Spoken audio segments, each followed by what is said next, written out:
Hey guys, and welcome to today's First Impressions video, the video game series in which we look at a recently released game and I give you my first thoughts and impressions on it.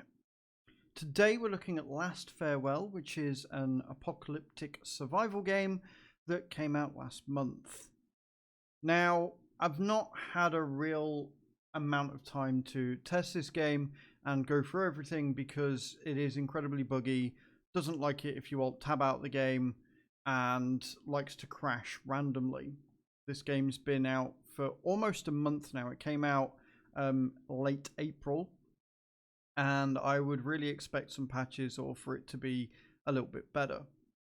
I've not checked the multiplayer out because I suspect there probably isn't a very big multiplayer scene, and I didn't get all the way through the tutorials because again it crashed on me and didn't save my progress. And unfortunately, the tutorials do take a fair amount of time to get through. That being said, what is nice about tutorials is that you do get a reward if you are able to get all the way through and complete them. Gives you some extra health when starting a new game. Outside of that, as always, we'll look at the settings first, and then we'll jump into the actual game, and I will give you my first thoughts and impressions on the gameplay, the crafting, etc. There is a fair amount in this game to cover, and then I'll give you my overall first thoughts and impressions on the game as a whole.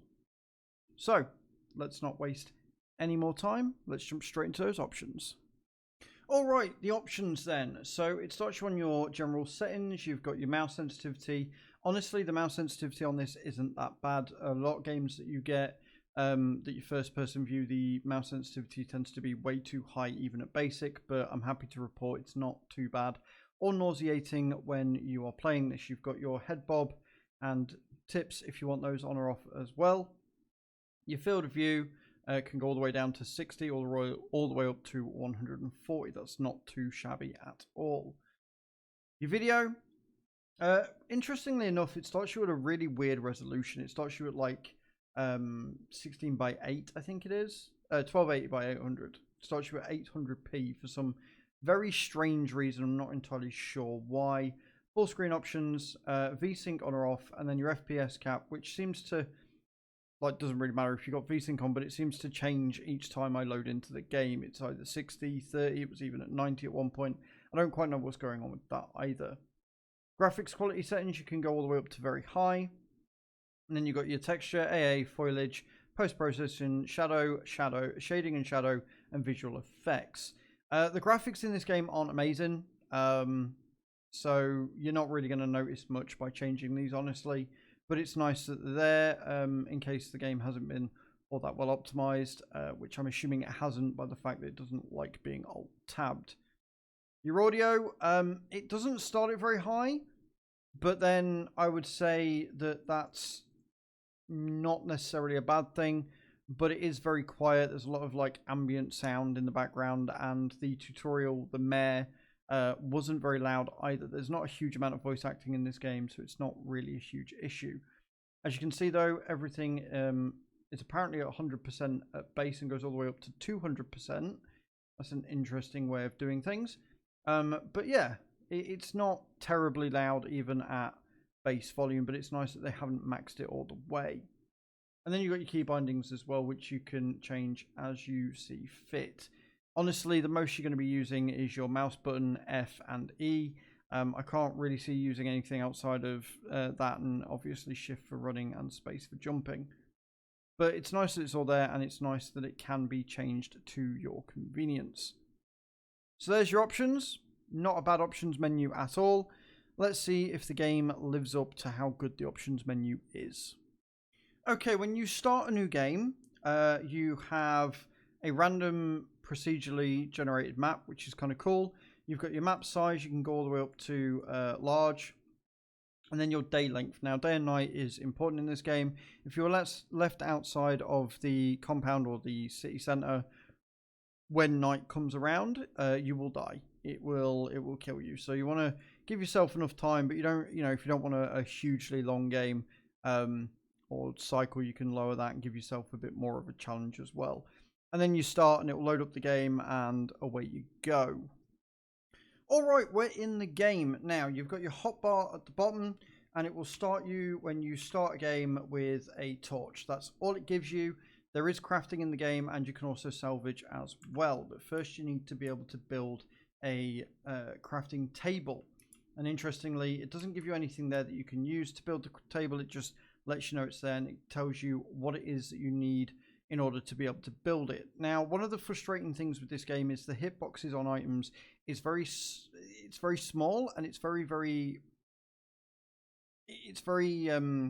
pedantic about what it wants you to, you know, click and be able to do. So it can be a bit annoying when trying to find things. You've also got a vault here, which where you can put a lot more items in because the inventory space is very limited. And as you can see, each items take up a certain amount of square to be able to fill that bag. So you're going to have to do a bit of Tetris because the autofill isn't really that great.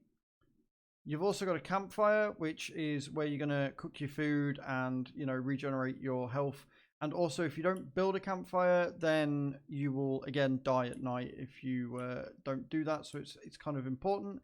And also, you have a water collection here, and you can find sodas around the town and stuff. And again, if you go to bed dehydrated or thirsty, you will die. So already the conditions for death are pretty damn harsh. You can leave the compound at any time, and it's important to toggle the door shut. And here it's a good example of just how very pedantic and small the hitbox is to actually be able to shut the door. It's very awkward. It's not great. It's a bit frustrating at times as well. Like, if the gate is that large, just make the entire thing a hitbox. And then you basically have to walk around this apocalyptic world, break into houses, or, you know, go through the door or whatever to hunt and scavenge and get materials that you need for crafting, be that wood, be it nails, be whatever it is that you can find. There are enemies in the game as well that you've got to try and fend off. They're like mutations or something. It's a bit different than a normal zombie. They don't look amazing. They're a bit dumb, but they will swarm you, and they do take a fair bit to kill. They're very bullet spongy, or, you know, they've got very high health. And early on, you only get really like a plank of wood or a baseball bat or maybe a machete to try and fend them off with. You've also got these drums which can leak, and if you walk into the toxic sludge, you will die. And there are a couple of different enemy types as well. If you do die, it will give you a rundown of how well you did, how many enemies you killed, how many days you survived, all that good stuff there as well, which is kind of cool. I like the fact they've done that. Gives you a bit of a sense of how well you did. Graphically speaking, it's not that impressive. It's okay, but it's not anything to shout home about.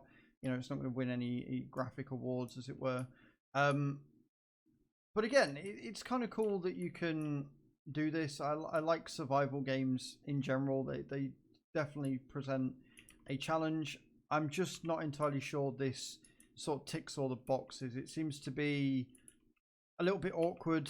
Whenever you search something, this is one of the big things for me, is that whenever you search something, it brings up the entire inventory, takes up the entire screen, and blocks you from doing anything. Honestly, it would be better if they just had this in the top right hand corner and maybe a bit smaller, so that you could very easily move things across and actually see inside of the fridge. And the reason why I say this is because one of the issues I had with the tutorial was with crafting.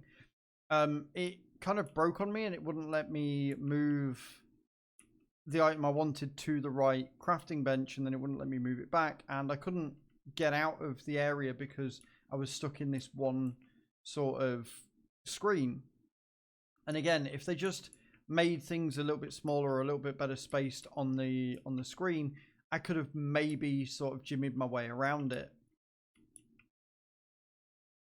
Overall, it's not terrible, it's not amazing, but I can see people having fun with this. And if it does ever gain a large multiplayer sort of base, I can see a few people having fun, communicating together. You would obviously be able to scavenge more, you'd be able to get more resources in shorter time, and you could all work together and craft and go on hunts and do sort of like a 7 Days to Die or a DayZ type playthrough. Now, here we have an enemy. These pretty much will one-shot you if you're not careful. Now, it does seem a little bit dense as well. It seems to not have seen me, even though it kind of knows I'm there, which is a bit weird. And these enemies have a really devastating attack where they will just do this and fire nails at you and you will die. They will pretty much 1 or 2 shot you. They deal a lot of damage very quickly. You've got a stamina bar to take into account as well. And if you're just punching them, you're going to die. It's not going to take long for it to kill you. And again, the combat's it's not very intuitive. It's not very fun. You know, the enemy aren't very smart. You kind of just take a lot of damage early on until you can get lucky and find a decent weapon to maybe do something that is going to prevent you from seeing a very horrible death. I'm also infected, and I've got plenty of debuffs, and now I'm being swarmed. So this run has come to an end on day 1 once again. Yeah. And that's the game. There's a lot that they could do to improve this, namely making it work better. Would be advantageous. Overall, not bad. Something to do to kill the time, but it's very difficult in that everything's stacked against you.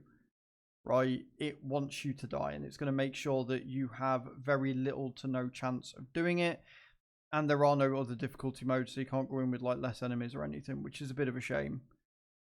But there you go. Let me know in those comments down below what you think. Like I said, this game's been out for a while. It doesn't look like it's had any updates, so it's kind of a what you see is what you get. It's kind of a pump and shunt. They're going to leave it as is. And you'll have to let us know if you're okay with that. Thank you very much for watching, guys, and I shall see you all next time. Ciao, ciao.